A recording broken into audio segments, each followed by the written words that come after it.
It's Dorian. She hadn't heard the heavy footsteps approach her as she silently let her tears fall. Hakura. A deep, familiar voice called from above. She looked up, her vision blurred, but she knew right away. Professor, she cried, as she dove into his arms and clutched onto him, sobbing. Hakura, what's wrong?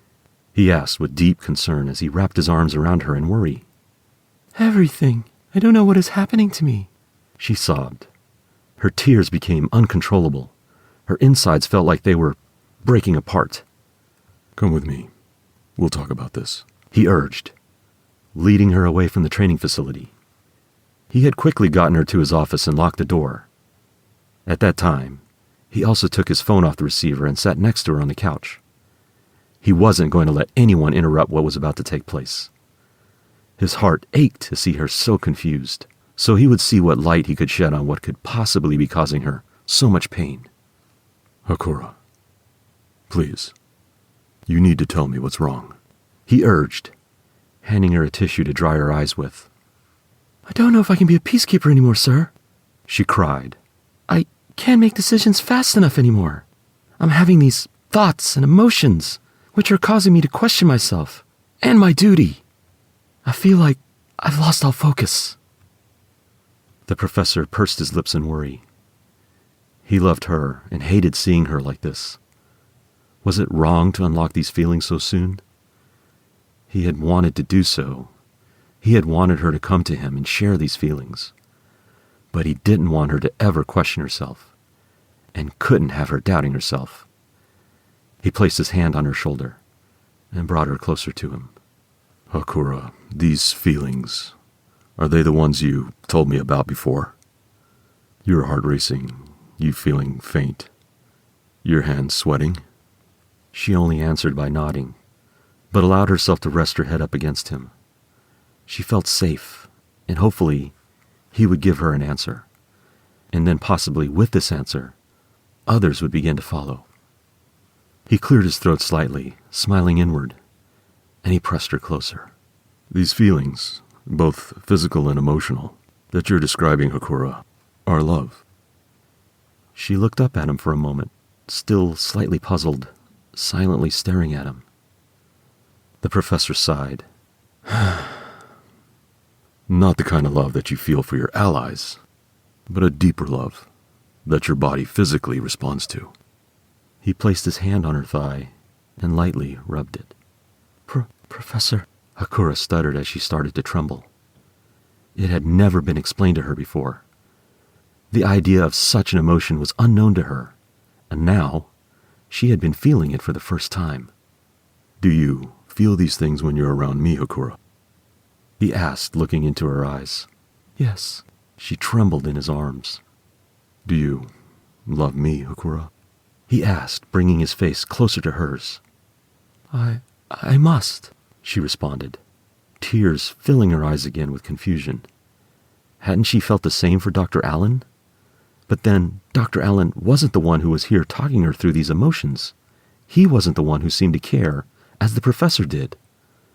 He was her mentor, her commander, her protector, and he was here answering what she needed to know.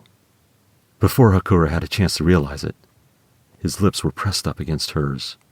Her heart felt like it was either going to stop or explode. The kiss didn't last long, but there was enough heat behind it that when he pulled away, she knew the answer. Yes, I do. And I do you.